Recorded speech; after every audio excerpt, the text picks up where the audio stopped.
I am doctor शिखा। आज हम बात करेंगे कि कई लेडीज को ऐसी एक हार्मोनल कंडीशन है जिसकी वजह से उनका वजन बढ़ता है, उनकी बाल गिरना शुरू हो जाते हैं और स्वेलिंग सी महसूस होती है एंड बहुत लो फील करते हैं, यानी they not feeling good, tiredness महसूस होती है और कई बार लगता है जैसे कुछ भूल रहे हैं। तो वैसे तो सुनने में बहुत ही ये जनरल काइंड ऑफ सिम्टम्स हैं, मगर अगर ये सारे सिम्टम्स आपके हैं तो हो सकता है कि आपकी हाइपोथायराइड कंडीशन हो, यानी आपका जो हार्मोन थायराइड है वो कम लेवल पे आपका चल रहा हो।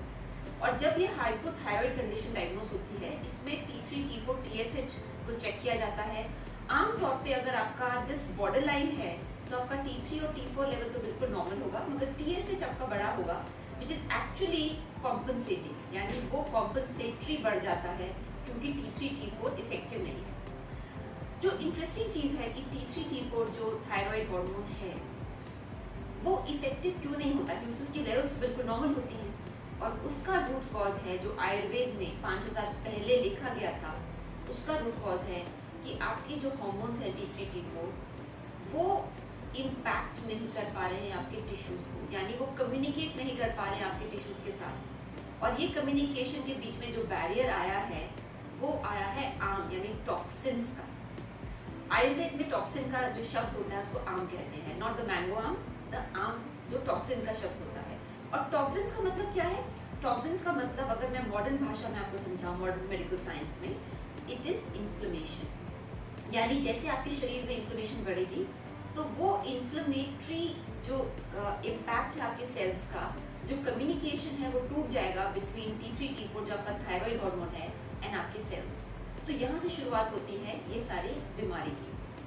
अब अगर आपका डायग्नोस हो चुका है कि T3, T4 नॉर्मल है और TSH बढ़ा हुआ है, यानी आप बिल्कुल अभी आपका ये नया शुरू हुआ है और आप हो सकता है मेडिसिन भी ले रहे हैं, तो बेस्ट टाइम इसको कंट्रोल करने का यही समय है। फर्स्ट थिंग जो आपको याद रखना चाहिए कि अगर आपका हाइपोथायराइड कंडीशन डायग्नोस हुआ है तो आपकी बॉडी में सिग्निफिकेंट इन्फ्लेमेशन शुरू हो गई है। इन्फ्लेमेशन को कम करने के लिए आपको जितना भी प्रोसेस्ड फूड है, क्योंकि उसमें सारे गोइट्रोजन्स होते हैं जो आपकी बॉडी में आपके हार्मोन्स को इम्पैक्ट करते हैं, तो प्रोसेस्ड फूड जैसे artificial colours, artificial flavours, preservatives, इन सारे फूड्स को 2 महीने तक बिल्कुल ना खाएं, क्योंकि इसी से आपकी बॉडी का डिटॉक्सिफिकेशन शुरू होगा। दूसरी चीज़ है कि रात के समय थोड़ा जीरा और थोड़ा मेथी सीड्स उसको आप पानी में डाल दीजिए और उस पानी को आप हल्का सा गर्म कीजिए और फिर उसको छोड़ दीजिए। नेक्स्ट मॉर्निंग जो उसमें मेथी सीड्स हैं और जो जीरा है उसको क्रश करके पूरा पानी भी आपको पीना है और वो क्रश सीड्स भी आपको खाने हैं। ये जो जीरा है, काला जीरा और मेथी, ये बहुत इफेक्टिव होता है आपकी बॉडी के इन्फ्लेमेशन को रिड्यूस करने के लिए और आपकी जो डाइजेस्टिव पावर है इसको इम्प्रूव करने के लिए। आयुर्वेद में माना जाता है कि हाइपोथायराइड कंडीशन के 3 माइलस्टोन्स होते हैं, 3 स्टेप्स होते हैं। पहला होता है जब आप एंजाइटी, स्ट्रेस, इससे आपका वाता डिसऑर्डर होता है, यानी because thinking is controlled by vata and all movement is controlled by vata, तो पहले आपका वाता डिस्टर्ब हो जाता है, एंजाइटी, स्ट्रेस या कोई भी और चीज़ की वजह से। वो फिर आपकी इफेक्ट करता है पित्त को। पित्त यानी transformation, it is the fire of transformation, transforming thoughts, transforming digestive energy, any kind of transformation. तो वो आपकी जो ट्रांसफॉर्मेटिव पावर है उसको इम्पैक्ट करता है।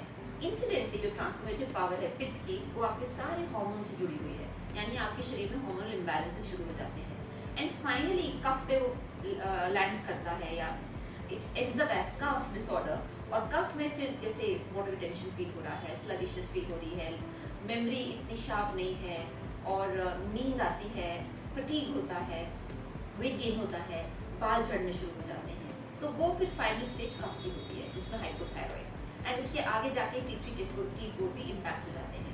बट इन स्टेजेस को कंट्रोल करने के लिए, जैसे मैंने आपको कहा कि आपको कुछ तो अपनी डिटॉक्सिफिकेशन करनी चाहिए, जो कि मैंने आपको भी एग्जाम्पल दे दिया, और कुछ आपको रिजुविनेशन करना चाहिए। रिजुविनेशन के लिए the most useful and simply available herbal thing is ashwagandha.